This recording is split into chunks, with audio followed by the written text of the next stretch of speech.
All right, Chris, take it away. It's all yours. All right, my friends. Chris Cuomo, welcome to News Nation, where right and left come to be reasonable. You know, you often hear people describe the battle in America as between rich and poor. I don't know that the battle in America is not really more about it being between rich and regular, the people, the families who make up the majority, those who are left out of this obsession, this fringe focus that party politics has. How will the majority be provided for? How will the majority be protected as workers, as consumers?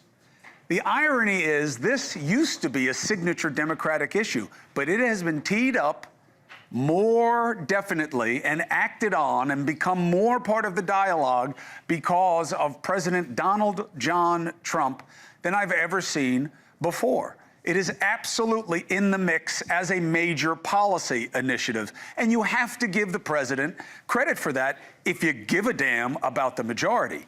Now, am I saying that because he's talking about it, he's doing better about it? No, remains to be seen. I think at best you could say he's had mixed results in this pursuit. The Democrats have not filled the space, however, with better ideas. I can't give you one that they have. They are content to catalog why Trump sucks. And I have been saying to you, that is a mistake because it's a missed opportunity. Now, when I say Trump has had mixed results, I believe I'm being fair to generous. Tonight, you'll hear a much more ardent and muscular defense of Trump and the markets, as if the president just created a win. Let's be clear. We had a record market before Trump took office. And by the way, he took credit for it, even during the Biden administration. Then after Liberation Day, when he put out the word of the tariffs, which were more and deeper and more extensive than anyone, even in his outer circle, expected, then the markets tanked, okay? Trump tried to say it was on Biden. He's wrong, bigly. And what made the markets recover? Trump caving to corporate class concerns. Not because the tariffs worked, not because investors were just scared little babies and got over it. It's not how it works. What happened was the president stopped working the markets with a record amount of price hiking tactics.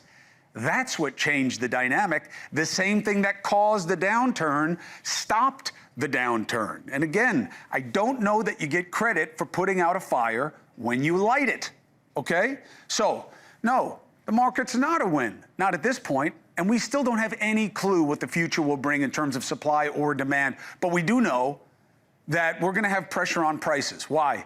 Because even after the pullbacks, even after the discussion of a potential deal with the UK, a potential deal with China, we still have record tariffs to deal with as consumers. And that has only ever meant one thing: higher prices. Now, you can say, yeah, but those prices get offset by more earnings and more this and more that. We will see, okay? The tariffs were an odd thing for Trump to go so big on the way he did, given his signature promise on the economy, which was what?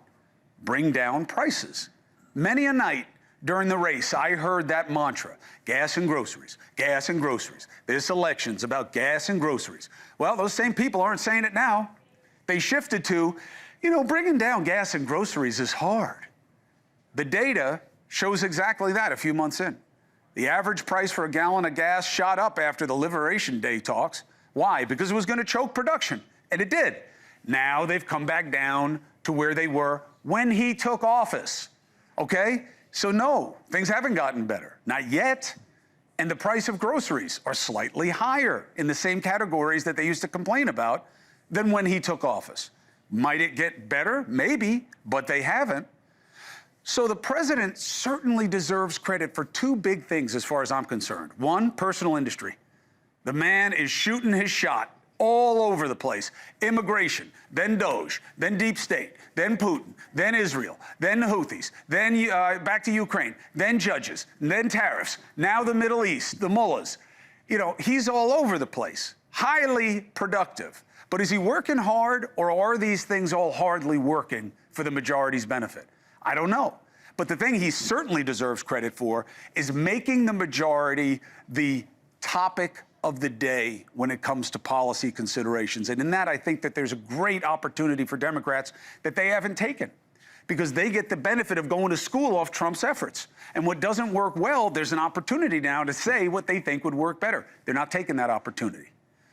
And there is a difference between doing a lot and doing well. And we'll see what the president can get done over time. And I don't know about you, I want successes. I do want wins. Why would I not want the majority of the country to do better? I mean, that's what some poison partisan says, someone who's picking a side. I'm about the country's side. I don't give a damn who it is who's in office who makes better things happen. I'm just not going to say it's better when it's worse, because that, again, is picking a side. Now, the scandal du jour, if you've noticed, I haven't mentioned it. I haven't mentioned the plane from Qatar because I don't want to talk about it the same way anyone else has. Should he have taken the plane? Should he take it at all? No. Why? Because it smells bad. Is it illegal? Probably not, and that's the problem. How can it not be illegal to take a $400 million gift from a mullah? The reason that Trump can get away with this and give this explanation is the problem. I would never be one to turn down that kind of an offer. I mean, I could be a stupid person and say, no, we don't want a free, very expensive airplane. But I thought it was a great gesture. There's a difference between being an ethical person and being a stupid person, okay? The president thought it was a great gesture to take a $400 million gift from a place that's housing Hamas. Okay. The point is, if you had a logical law that set reasonable and rational parameters for conflicts of interests, you wouldn't have a question this obvious left to someone like Donald Trump's reckoning. Trump's family has multiple real estate deals in the countries that he's visiting right now. They get a tower in Saudi Arabia, which is often referred to in the region as the head of the snake when it comes to who finances terror. You got an 80-story Trump hotel in the UAE, a Trump International golf course in Qatar, the place that wants to give him the plane. And look, they can keep going on all those deals. Trump can go to the region and pump up their deals. You know why? Because the laws suck by design. There is no policing of a president by design. If Democrats want to make something of it, instead of just crying corruption, create a law. Right now, the president and vice president are exempt from federal ethics laws that apply to the executive branch, their branch. Why? Tortured rationale about checks and balances and about what the legislative should do and not do. But it's more than that, okay? This can be changed by statute. And Democrats should look across the aisle and they should look for partners to do two things. Section 208 of U.S. Code Title 18. That's the law I was talking to you about that prohibits executive branch employees, except for the president and the vice president, from participating in exactly what Trump is doing right now. No one else can do it in the branch of government he controls except him and the vice president. I mean, why would the staff be subject to rules that the president and vice president are out of? You know why? Because politics sucks and the parties are corrupt. And that's why Congress exempted him and exempted themselves from the same restriction. Are you kidding me? Democrats should fix that, get Republican partners to do it, and add to it that you can't trade stocks while in office at any level. Show the people that you guys are better than how we see you. And that's another reason that I get on Democrats about not just jumping on Trump. They don't have high ground when it comes to abuse of office. No, it's not as gaudy as Trump saying he wants a $400 million plane or his gentleman's club or the what's the thing, the crypto coin that he's doing. But the Democrats don't have high ground, okay? Some of the most profitable portfolios in Congress, some of the traders making the most money are Democrats. And near the top of that list, if not at it, is Nancy Pelosi. She made tens of millions of dollars during her time as Speaker in the stock market. And she's not done. A new report by Quiver Quantitative. Quiver Quantitative, Quiver Quantitative. Use it. See how they're trading. Copy their trades if you want to make money, okay? Quiver Quantitative tracks all members of Congress. She made nearly $5 million in one day of trading. 26 times her congressional salary one day. Now, What will Pelosi rightly say to me when I say this again? It wasn't me. It's my husband who made the trades.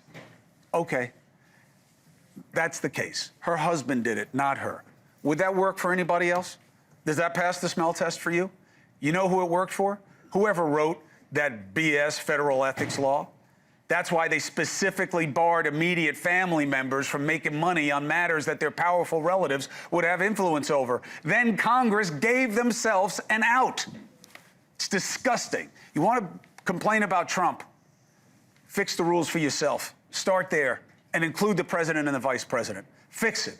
Show that you can be better than the worst behaviors. Now, you want to talk about what's happening in the economy? Let's bring in someone who I rely on for expertise about where we are, what's working, and what remains to be seen, okay? University of Michigan professor of public policy and economics, Justin Wolfers. Good to see you, Professor.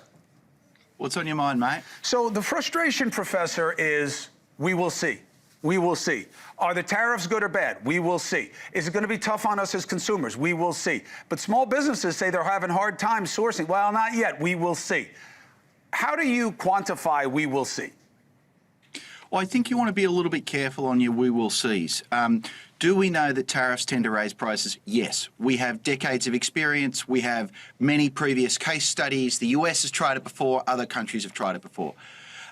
Do we know that tariffs cause disruption? Yes, look around you. You don't even need an economist. Call anyone in business in the United States right now. Are we yet seeing the effects of this in the US economy? That's where we will see comes in.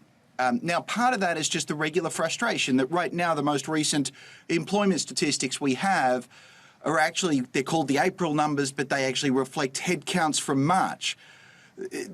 Trump turned the global economy upside down on April 2nd. It takes a while to collect the data for what's happened subsequently. So when people say the other shoe hasn't dropped, it may have, but we haven't yet got the numbers. It takes time to collect high-quality statistics. That's one thing. The second thing I want to remind you of, when we had the COVID recession, the government said shut down the economy. The economy tanked overnight. That has led many of us to this new habit of thinking that economies shut down overnight. That's not the historical experience. Recessions build, they're slow, they're painful. It's often hard to tell you're even in one for the first few months. So if we have a month of good data or a month of bad data, actually most economic data goes up and down and is terribly noisy. It is going to be hard to tell for a while. The president's guys say, well, there are two things. One, no matter what was brought down versus originally promised, right now, the architecture of the deal with the UK and with China, even assuming they stay that way, right? They're months away from any kind of documentation and implementation. But even if they stay that way, there would be a record degree of tariffs on the consumer base in America. So when you look at that China deal specifically, where is the win in it for the majority in America? Let me come back and I want to reinforce your fact. As of right now, after the China deal, after the Britain deal, we have the highest tariff rate in the United States since 1934, a tariff rate of roughly 18%. When you say where is the win, the thing I want to urge you not to do, Chris, and you kind of did it and you kind of didn't, and it's okay. That's me. Is don't say, did we win or did China? That's a mistake because that mistake says international trade is a competition. It's a very natural human impulse. Trade shouldn't be zero-sum. It should be collaborative. I'm a student of Wolfers, by the way. Trade is about cooperation. Anytime we hinder that cooperation, and that's what tariffs do, then we hurt people in both China and the United States because they could have worked together to produce something beautiful and they can't. Right, but they say, Professor, that's the way you onshore the jobs. That's the way you get it back. It's going to be a little tough for some of the people who've been pigs at the trough of all these cheap goods and supplies. If we want to bring them back, there's going to be a little pain, but there'll be long-term promise for the majority of Americans who work those jobs. Mate, if you want to onshore jobs, do you think 90-day pauses are the way to do it? Do you think tariffs rising from 10% to 20% to 54% to 84% to 125% to 145%, falling back down to 30% is the way to do it? Do you think having a regime where none of us know what the tariff rate is going to be next week, let alone next month, is the way to bring in a factory that requires a 50-year investment. So there is an argument to be had whether tariffs are a good idea or a bad idea. I'm generally against them, but we can have that argument. What there's not an argument about is that this is a sensible, productive way to have tariffs. The way we're implementing them chaotically, we're going to get all the costs, for sure. Stuff from China is more expensive. Supply chains are breaking down. The benefits would be if businesses saw an environment that were friendlier to them over the next 50 years, they'd want to build a factory. Trump hasn't shaped that at all. All he's done is created the sort of paralyzing chaos that means we're going to get none of these benefits. Professor Wolfers, I appreciate your perspective. I read your stuff on social media all the time. It's part of my education process, and thank you for extending it to the audience. Appreciate you. Pleasure, mate.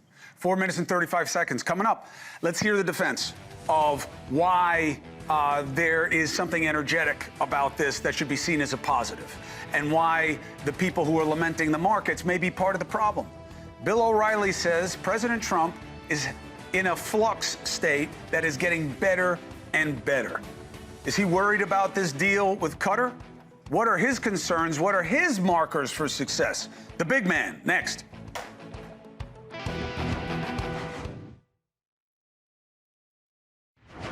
In the United States, we've launched the golden age of America. The golden age of the Middle East can proceed right alongside of us. We will succeed together, we will win together, and we will always be friends. Yeah, until the next attack. The Middle East is a hotbed of exporting terrorism within that region and around the world. And you got to have clear eyes on that, okay? The president went to the Middle East, first stop on a big tour he's doing in that region. He's trying to make deals. And he's in the right place because they've got countless, currency when it comes to petrodollars. He wants $1 trillion in deals for the U.S., all right? Now, what are we talking about, though? In the media, it's all about the $400 million or $400 billion. I don't know how much the plane costs that Qatar wants to give him. What you're not hearing about is that he did do a deal with that country, not just to get himself a plane, but to have them buy a record number of aircraft made by American company Boeing. That could lead to 100,000 new jobs. And if that gets done, and it's for real, that is a win. Now, how does Bill O'Reilly see the state of play with what's happening in the media and what's happening for the majority? It's good to see you. We're waiting on an important phone call from Suge Knight about what happened in the Sean Combs case. But I want you to know, I deferred to talking to you first, the Suge Knight of news. And that was a wise decision. Thank you. With all due respect to the underworld that you're covering in this case. Okay. So Boeing got a $4 billion contract from Trump in 2017 to build 2 airplanes. Okay, one was Air Force One, the other, I guess, was Air Force Two. And they said they'd deliver it by 2024.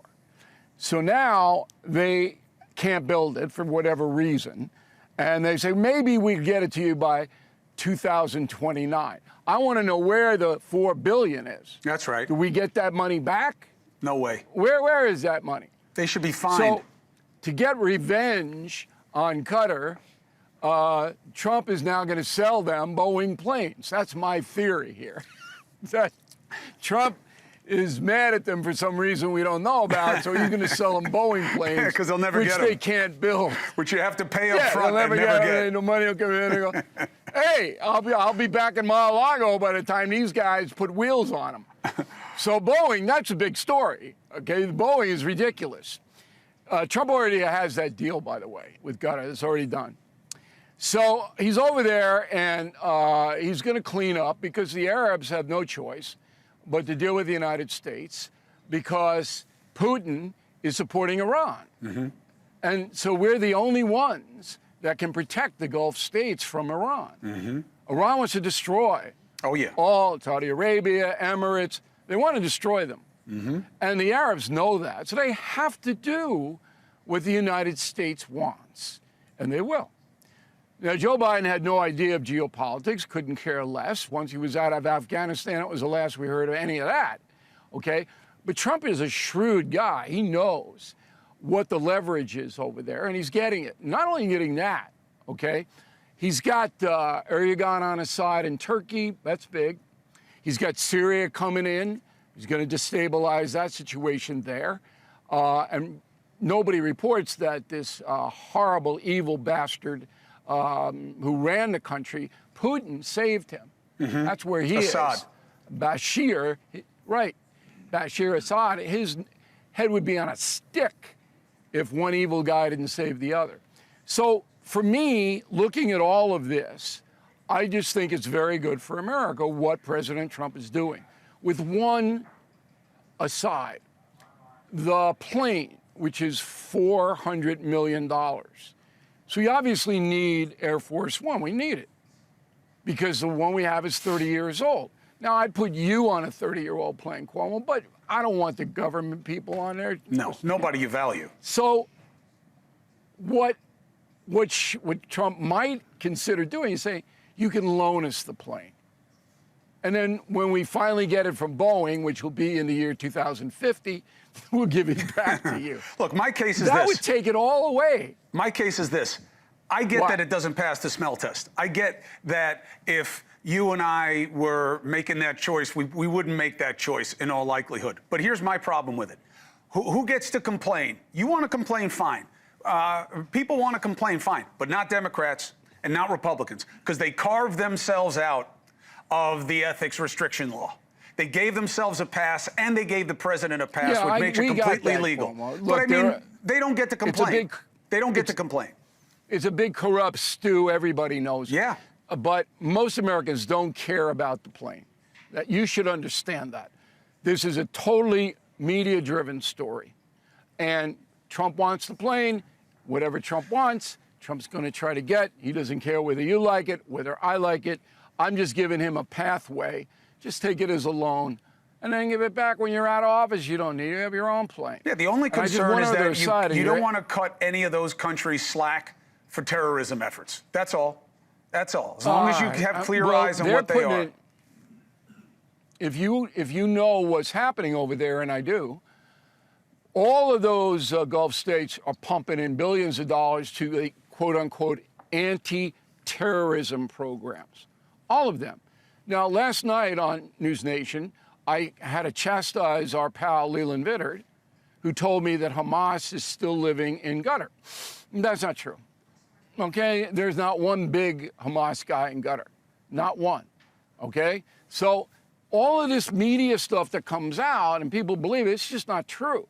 Qatar is 100% now anti-terror, anti-Iran, because it's not good for business. And the people running those countries now want to make money. And that's what they have in common with Donald Trump. He wants to bring all this money back.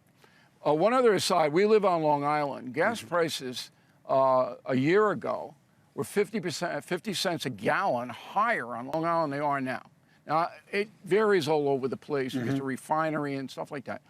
But if you look at the chart that was issued today, almost all the staples are heading downward. And no one knows what is going to happen with this tariff. One other thing. I like the professor, the Aussie. I thought he was pretty good. But he made an astounding statement. Do you want to know what that statement is, Cuomo, or have you had enough of me tonight? No such thing. Continue. Okay. He said trade is about cooperation. Hello? When was the last time China cooperated with the United States on trade? They don't cooperate. They screw us. How about never? Yeah, they screw us. How about never? Yeah. So these guys in the academic world, well, trade shouldn't be confrontation. It's about cooperation. They don't cooperate. It's And true. neither does the EU. It's true, but you know what his caveat Okay. is on that? We did this to Yeah. ourselves with China. They have their own wicked intentions. They have their own animus. But we did this. When we let them into the WTO, which was Clinton as president, the Republicans in right. Congress, all the corporate class ran But they over there and did that. exploited them and exploited us. We enabled it. I talked to President Clinton about that in the company of Henry Kissinger. Yeah, How you about told that for me. name You said it was the dropping? best conversation you ever moderated. It was unbelievable. And Clinton said to me, we hoped that by allowing China into the World Trade Organization, that was going to infuse capitalism and put communism tamped down. Didn't work. Exactly what happened in Hong Kong. But it did work in Hong Kong. In Hong Kong, it worked. So yeah. you can't blame, I don't blame Bill Clinton for trying. It's the same thing with the tariffs. No one knows, this time next year we will, how it's going to play out. I agree. Yet if you listen to the corrupt left-wing media, oh, it's a disaster. Oh, everybody's going to be paying more. Oh, you're only going to have $2 for Christmas. Oh, it's so Well, he shouldn't have said dishonest. that. All right? He shouldn't have said that. He shouldn't have said that. But it doesn't that's politics and matter. style points. Well, I mean, look, it used to matter what people said, you know. I mean, Trump has created a new But standard. it doesn't any law. Look, Donald Trump, if you read my book, The United States of Trump, he just says what he wants, and it's never going to change. I'm not trying to that change has to him. be part of the analysis. I get it. Bill O'Reilly, I So, appreciate you. I want you to ask Suge Knight. Am I saying his name Suge. correctly? Suge. Suge. Suge. Suge. Suge. Okay. What he thinks of the tariffs. I Tell you really, what, that's the where I guy's think got a we should mind go for with this business, discussion. by the way. I'm sure he'd have plenty to say, but I got to get through Cassie and the freak-offs of a different variety first. Bill O'Reilly, thank you very much. 4 minutes and 30 seconds. Coming up, the prosecution says its star witness is the ex-girlfriend of Sean Diddy Combs. You know, he used to call her Cassie Combs, CC. Also my initials, no relation, okay? But how did she do on the stand? What did she open as opportunity for the defense? Remember what this case is about. Coercion, coercion. Nobody wanted to do any of the things Combs made them do. You know who has insight into this? Suge Knight, right? You know him, impresario, big beef with Diddy. He's going to call us in from the big house to give his perception on the reality and why he was mentioned at trial.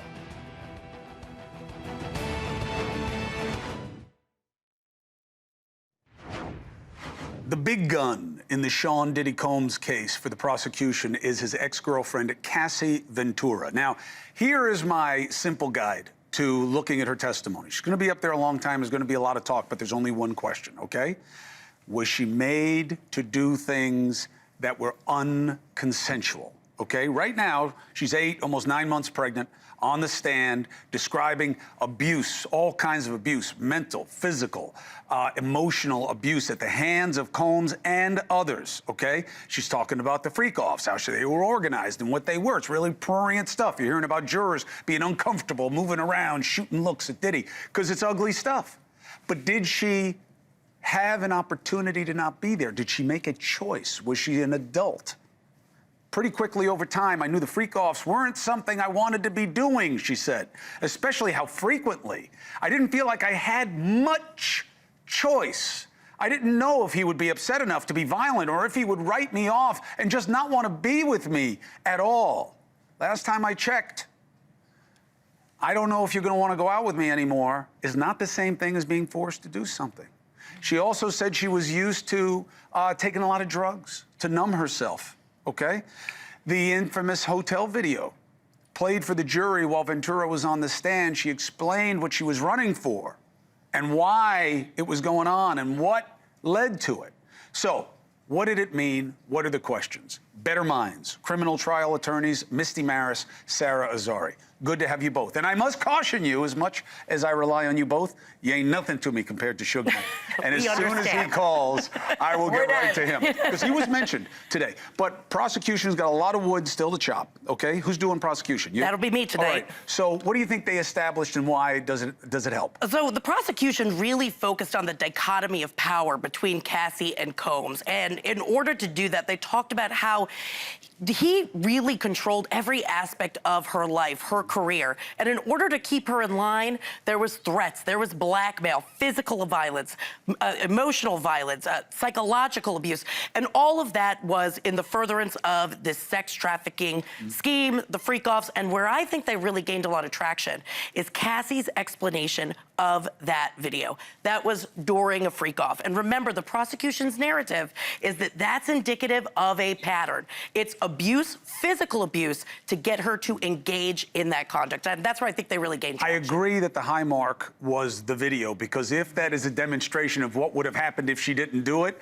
that's good for their case. However, she didn't work for him, so who cares about the dichotomy of power? From the defense perspective, what are they going to try to do here with her?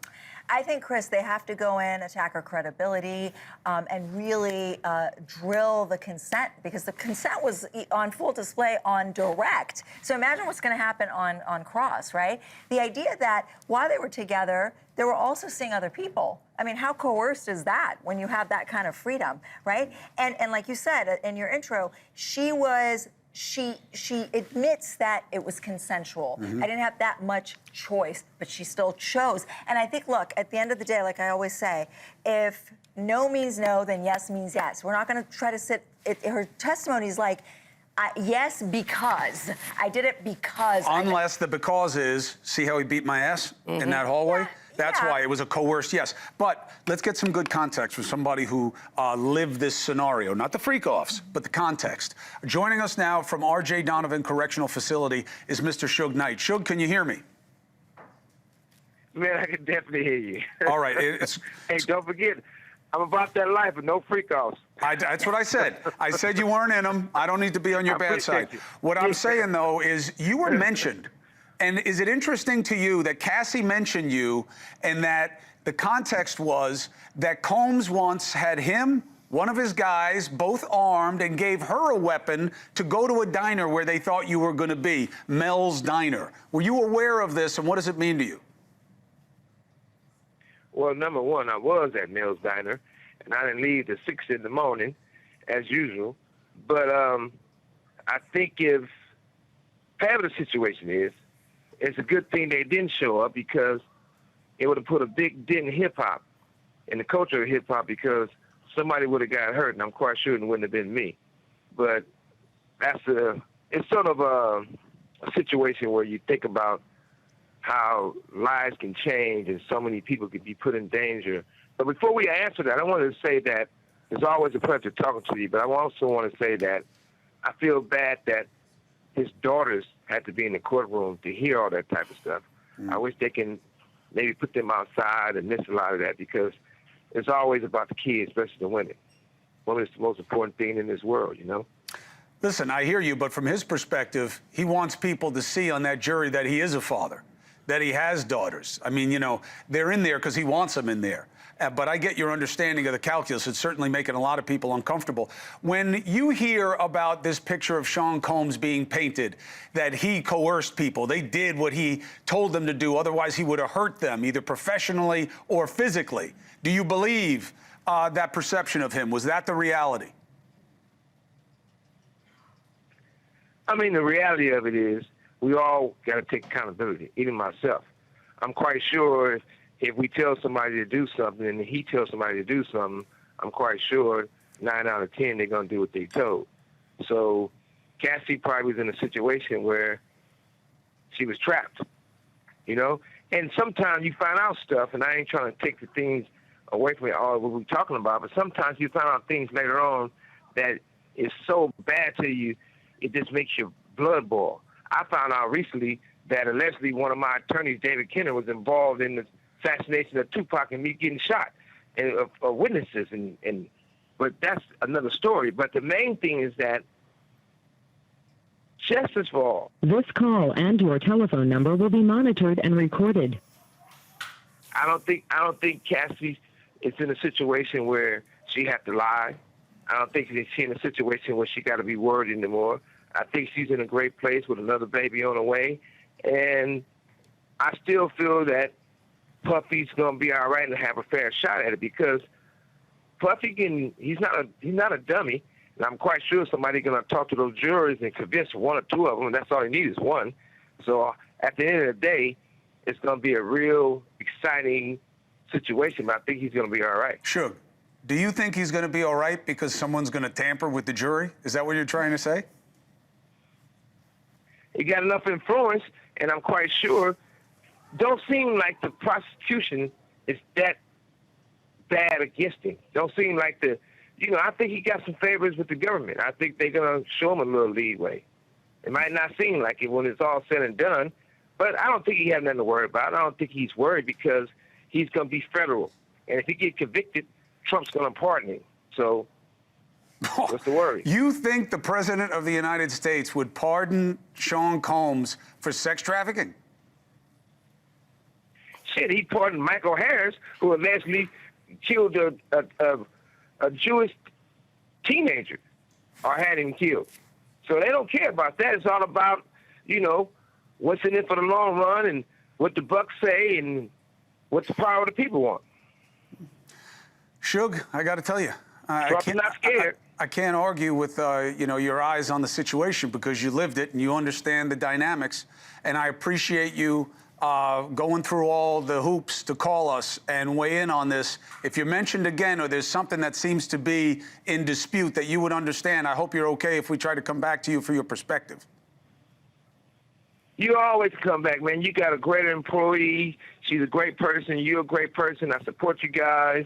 And I got great people in my life. And, hey, God's the best. Thanks again. Thanks for having me. If the Menendez brothers can get out, Suge Knight should be out first. But I got to get Jericho. No, I got attorneys. All right, Suge. Bye. I appreciate you, and thank you very much for calling in. Take care. I'll tell Dusty you said hello. All right, thanks. That's who he's talking about as a good employee. Dusty. She works for me. Never forget it. So, other than the jury tampering as the reason that...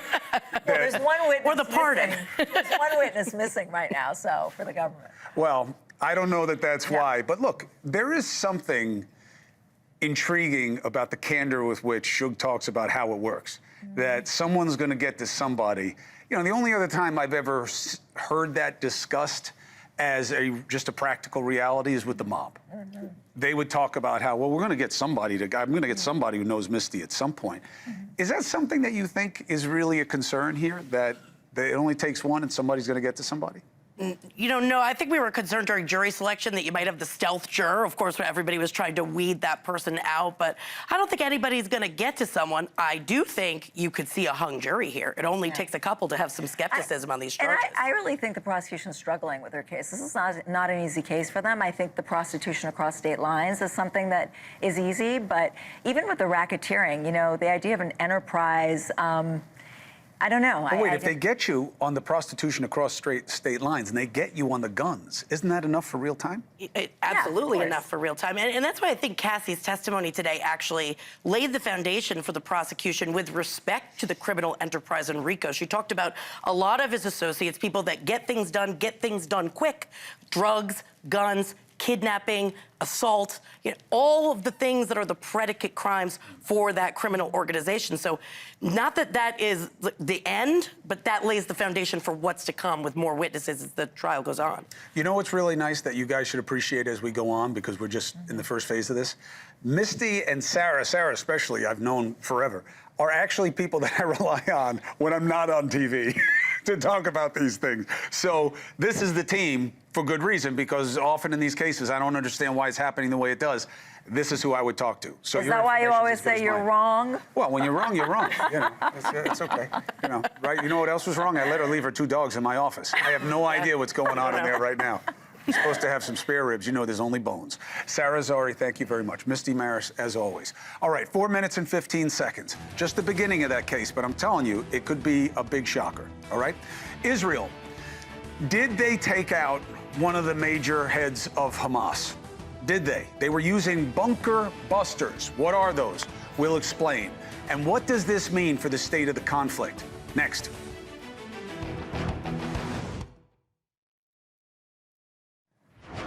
Did you hear that Israel launched a bunch of bunker buster bombs on a hospital in Gaza today? Now, On social media, the explanation is because they wanted to kill as many people in a hospital as they could. But the actual reason that we're told is that a bunker buster is something that destroys construction deep below the ground, okay? And America was at the forefront of the development of those types of munitions. And they were going after one of the major heads of Hamas, a guy named Sinwar. All right, now I want to bring in John Spencer, my ultimate go-to guy when it comes to urban warfare. He's the chair at West Point, the best of the best. It's good to see you as always, brother. Here are my questions. Why him? Why now?